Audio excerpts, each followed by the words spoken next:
নমস্কার দর্শকবৃন্দ। শেষ হয়েও হচ্ছে না, ফের আরও একবার বাড়ছে গরমের ছুটি। বড় আপডেট দিল সরকার। সাম্প্রতিক প্রকাশিত এই প্রতিবেদনটি আমরা বিস্তারিত জেনে নেব।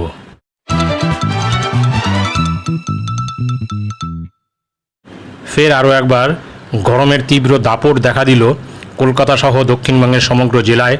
মাঝে বৃষ্টি এবং ঘূর্ণাবর্তের জেরে তাপমাত্রা খানিক কমলেও ফের বেড়েছে গরম। সঙ্গে বাতাসে আপেক্ষিক আর্দ্রতার বাড়বাড়ন্তে অস্বস্তির পরিমাণও বেড়েছে দ্বিগুণ। এই আবহে গরমের ছুটি শেষ হওয়ার মুখে ফের বাড়ানোর সিদ্ধান্ত নিল রাজ্য। কবে থেকে পুনরায় সরকারি স্কুলগুলিতে গরমের ছুটি পড়তে চলেছে চলুন দেখে নেওয়া যাক। দক্ষিণবঙ্গে গরমের দাপট। বৈশাখের প্রচণ্ড দাবদাহে এপ্রিলের তাপমাত্রা যখন 42-43-এর ঘরে, তখন স্কুলের ছাত্রছাত্রীদের স্বাস্থ্যের কথা মাথায় রেখে নির্ধারিত সময়ের আগেই রাজ্য জুড়ে সমস্ত সরকারি স্কুলগুলিতে গরমের ছুটি ঘোষণা করে দেওয়া হয়েছিল। যেখানে গরমের ছুটি পড়ার কথা ছিল 6 মে, সেখানে গরমের ছুটি এগিয়ে 22 এপ্রিল থেকে করা হয়েছিল। কিন্তু নির্ধারিত দিনেই অর্থাৎ 3রা জুনেই গরমের ছুটি শেষ হলেও স্কুলের শিক্ষকদের আসার অনুমতি থাকলেও এখনও পড়ুয়ারা স্কুলে যেতে পারবে না, কারণ ভোটের আবহে বিদ্যালয়গুলিতে কেন্দ্রীয় বাহিনী এখনও। তাই 10ই জুন থেকে ছাত্রছাত্রীদের পুনরায় পঠন পাঠন শুরু হবে। কিন্তু ফের তাপমাত্রা ঊর্ধ্বমুখী হওয়ায় চিন্তার ভাঁজ পড়ল স্কুলগুলিতে।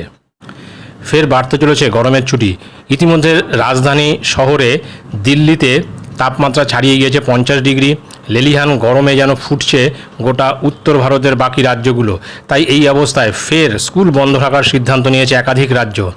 অত্যধিক গরমের কারণে নির্ধারিত সময়ের আগেই রাজস্থান সরকার গত 17ই মে থেকে স্কুলগুলিতে গরমের ছুটি ঘোষণা করা হয়েছিল। এবার ছুটির দিন আরও বাড়িয়ে 30শে জুন পর্যন্ত করা হয়েছে। একই পথে হেঁটেছে মধ্যপ্রদেশ। আগামী 30শে জুন পর্যন্ত রাজ্যের সমস্ত সরকারি স্কুলগুলিতে গরমের ছুটি নির্ধারণ করা হয়েছে। বাদ যায়নি দিল্লি এবং উত্তরপ্রদেশও। জানা গিয়েছে দিল্লিতে প্রতি বছর স্কুলগুলিতে গরমের ছুটি শুরু হয় 11ই মে থেকে, কিন্তু গত কয়েকদিন তাপমাত্রার রেকর্ড এতটাই ঊর্ধ্বমুখী, তাই দিল্লি সরকারের পক্ষ থেকে 50 দিন স্কুল বন্ধের ঘোষণা করা হয়েছে। অন্যদিকে উত্তরপ্রদেশে আগামী 18ই জুন পর্যন্ত গরমের ছুটি নির্ধারণ করা হয়েছে। তবে পড়ুয়াদের পঠন পাঠনে যাতে কোনো সমস্যা না হয়, তাই গরমের ছুটির কাজের ওপরও জোর দেওয়া হচ্ছে স্কুলগুলিকে। কিন্তু আপাতত পশ্চিমবঙ্গ সরকার এই প্রসঙ্গে কিছুই জানায়নি। সুতরাং বোঝা যাচ্ছে যে রাজ্যের যা অবস্থা, প্রতিটি রাজ্যেই গরম এতটাই বেড়েছে আগের থেকে, তাতে গরমের ছুটির পরে স্কুল খোলার জায়গায় আবার ভাবতে হচ্ছে যে গরমের ছুটি আবার বাড়ানো যায় কি না। প্রত্যেকটি রাজ্যই কিন্তু গরমের ছুটি বাড়িয়ে দিয়েছে এবং পশ্চিমবঙ্গ সরকারের পক্ষ থেকে এখনও কিছু জানানো হয়নি।